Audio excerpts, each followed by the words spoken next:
안녕하세요. 절대값TV의 명품 PD 한PD입니다. 지금 시장의 어떤 전체적인 분위기는 폭락 직전의 분위기, 아파트 거래 상황도 그렇고 떨어지는 가격도 그렇고, 지금 미국의 어떤 금융시장의 환경, 지금 리세션, 경기 후퇴로 지금 가고 있어요. 미국은 돈을 급격하게 다시 회수를 하고 있어요. 금융환경, 고금리 상황, 실제 거래되는 상황, 모두가 아파트 폭락하는 분위기로 가고 있다. 실제로 지금 많은 지역에서 아파트가 거의 폭락을 하고 있잖아요.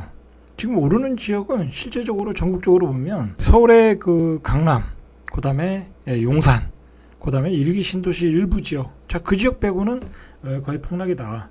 물론 이제 지방 소도시들, 뭐 강릉이라든지 뭐 그런 지역들은 일부 올라가는 지역은 있어요. 이 수급이 조금 공급 물량이 좀 딸리고 뭐 투기 세력들이 또 들어간 지역들은 일부 올라가는 지역들이 있지만, 뭐 그런 지역은 제외하고 그동안 많이 올랐던 지역 폭락하고 있다. 그동안 많이 올랐던 지역에 공급 물량까지 이 폭탄으로 떨어지면 그냥 대책 없이 떨어지고 있어요. 그게 대표적인 지역이 대구라고 보시면 돼요.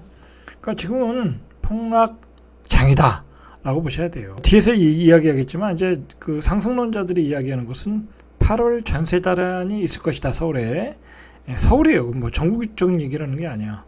서울에 있어서 그걸 기폭제로 집값이 다시 상승할 것이라는 얘기를 하고 있어요. 자, 그게 왜 안 받는지는 제가 결론에서 이야기해드릴게요. 일단은 한국부동산원 조사, 서울 아파트값이 9주 만에 하락 전환했다고 그래요.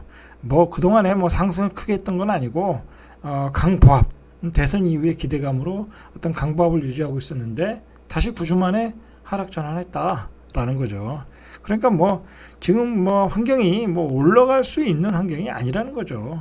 지금 뭐 미국이 슈퍼 버블이 나오는 시대에 뭐 집값이 올라간다는 게 그게 말이 안 되잖아요. 그죠? 그리고 이제 그 양도세 중과 한시 배제 한 2년으로 연장해 줬잖아요. 자, 그래서 매물이 증가하고 있다고 그래요. 자, 그리고 기준금리를 지금 계속 올리고 있죠. 자, 올리고 있고 앞으로도 한 2차례 더 올린다. 자, 그래서 연말이면 주담보금리가 8%가 된다. 그러니까 이제 매수세가 약화가 됐다는 거죠. 보통 이제 금융권에서 주담보금리가 4%까지는 조금 어떻게 사볼 수 있는데 5%가 넘으면은 안 산다고 그래요. 근데 8%가 넘으면 뭐 살 수가 없는 거죠. 자, 그래서 서울 아파트 매물 건수가 지난 2일 기준으로 61,171건으로 열흘 전보다 3.4% 증가했다. 자, 부산이 3.6% 증가했다고 그래요. 지금 부산도 매물이 급격하게 증가하고 있다. 서울, 부산 다 폭락 분위기로 가고 있는 거예요, 지금. 자, 최근에 그 서울 경기도권에서 급격하게 떨어지는 지역이 몇 군데 있어요. 시흥, 그 다음에 의왕, 화성, 오산. 자, 이런 외곽 지역들이 급격하게 폭락하고 있어요. 자, 왜 그러냐면 이 시흥, 의왕, 화성, 오산은 각각 그 어떤 그 시기별로 상승률 1위를 기록했던 지역이에요.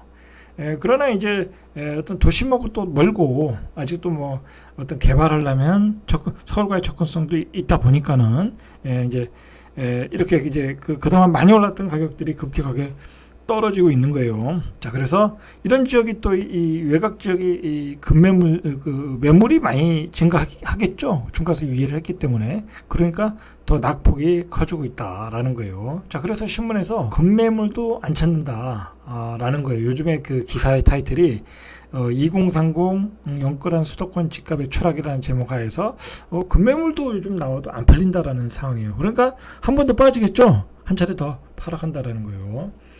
서울의 경우도 하나 포레나 미아 삼거리 쪽에 이 새로 분양한 아파트인데, 자, 여기도 이거 미분양이 났었죠. 그래가지고 이제 줍줍 됐는데 줍줍 경쟁률도 한 자릿수. 자, 그러니까 실제로 계약이 잘 이루어지지 않는다라는 거죠. 계속 미분양으로 간다는 얘기예요. 뭐 서울의 청약열기는 이미 식었고요. 자, 3일 그 한국부동산원에 따르면 5월 30일자 기준으로 서울 아파트 매매 수급 지수가 90.2, 지난주보다 0.4포인트 떨어졌어요. 자, 지난 9일부터 4주 연속 하락. 100 이하면 이제 매수자 위 시장으로 확실히 갔다라는 거예요. 이게 요즘의 분위기예요. 경기도 외곽의 집값은 폭락하고 서울의 매매 수급 지수는 급격하게 떨어지고 있고 청약 경쟁률은 식어가고 있고, 그리고 줍줍해도 소화가 안 되고 있는 상황. 이런 상황이라는 거예요, 지금. 아마도 이번 상승장에서 그 상승을 주도했던 세대, 나이대가 2030 영끌 세대에 있어요. 이분들이 이제 집을 많이 사면서 집값이 폭등을 했어요. 그런데 이 사람들이 가장 매입을 많이 했던 지역이 이제 경기도 지역이에요. 통계를 보니까 2030 그 매입 건수가 5,587건 채다. 경기도를 최고 많이 매수했다라는 거예요. 전국이 22,257건인데 이 중에서 4분의 1을 경기도 지역을 샀다라는 거예요. 2030의 매입 비중이 36.4%이다. 물론 이제 서울을 제일 많이 샀어요. 38%로 경기도 서울을 2030 세대가 많이 샀다. 뭐 당연한 얘기죠. 뭐 2030 세대면은 서울 수도권에 직장이 몰려 있으니까 거기서 이제 주거지를 찾았겠죠. 그래서 이제 경기도 지역에서 가장 많이 산 지역이 영통구가 포함된 수원시에서 42.9% 샀고, 고양시에서도 42%, 용인시에서도 한 45%, 화성시에서도 한 41%, 시흥시에서도 43%. 그 지역의 거래량의 퍼센테이지라는 거예요. 그러니까 거의 뭐 그 지역에 거래된 건수의 40% 이상은 2030 세대가 샀다. 그러니까 2030 세대가 뭐 돈 있어서 샀겠어요? 다 영끌해서 샀겠죠? 자, 이게 이제 큰 문제라는 거예요. 이제 이런 지역에 결국 이제 2030이 서울과 경기도 외곽 지역을 많이 샀다면 지금 이제 경기도 외곽 지역이 폭락을 하고 있잖아요. 자, 그러면 여기서 벌써 10% 이상 빠지면 이분들은 이제 거의 이 본전, 이제 원금을 까지게 될 수 있는 상황이라는 거예요. 마음이 급해지겠죠.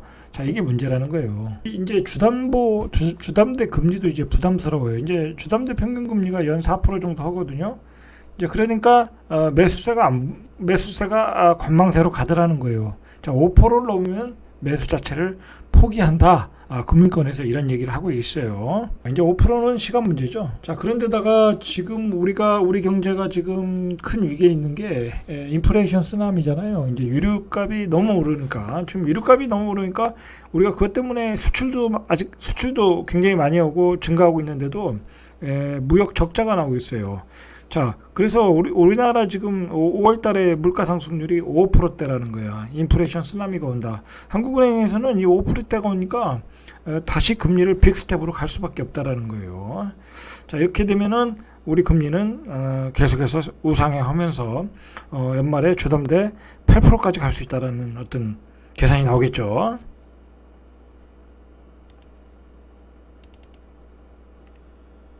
자, 이런 상황에서는 결국 그 집값이 올라갈 수가 없고, 뭐 전세 대란이 일어날 수도 없어요. 뭐 전세는 뭐 대출 받아서 어차피 전세를 살아야 되는 거기 때문에 많이 받을 수가 없어요. 결국 이제 주거의 하향화로 가겠죠.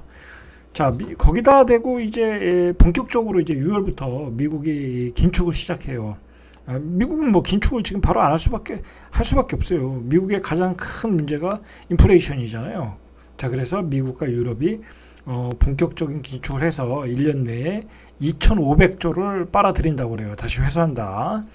이 코로나 팬데믹 이후에 미국과 유럽이 푼 돈이 한 10조 달러.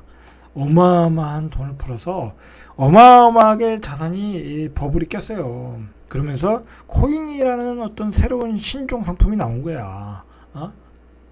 자, 그런 유동성 때문에 코인이 나왔다라는 거죠. 자, 이제 코인도 힘들어지겠죠. 이 유동성을 빨아들이면. 자, 이거 회수에 들어가면 1년 내 양적 기축으로 회수되는 규모가 2조 달러, 약 2,500조라고 그래요. 2,500조를 빨아들인다. 그러니까 1년 내에 10조 달러 중에 2조 달러를 빨아들인다. 이제 이렇게 되면 은행들이 돈이 말라요.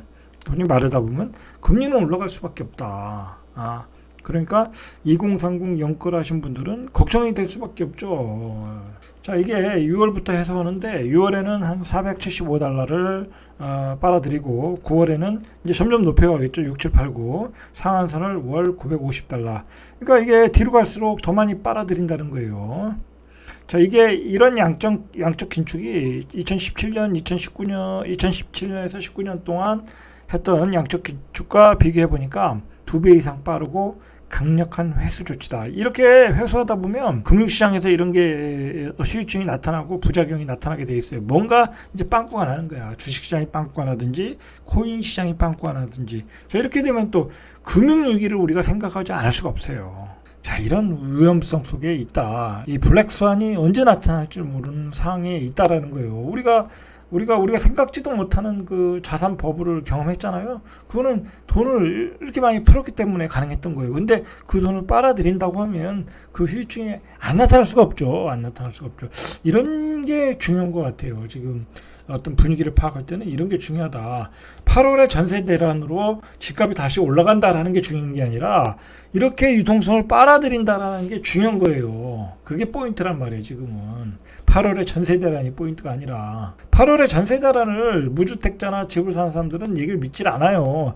다주택자들은 그 말을 믿고 싶겠죠. 집값이 폭락하지 않을 거다라고 생각하는 거 하기 때문에. 자, 그렇게 생각하시면 안 되고 지금의 큰 흐름은 유동성 회수다 라고 생각하셔야 되는 거예요. 이게 경기도 외곽이 무너지는데 처음에 이제 그 시흥, 뭐 화성, 동탄, 의왕 뭐 그런 데가 무너졌잖아요. 자, 이제 이런 소도시들도 여지없이 무너지고 있다라는 거야.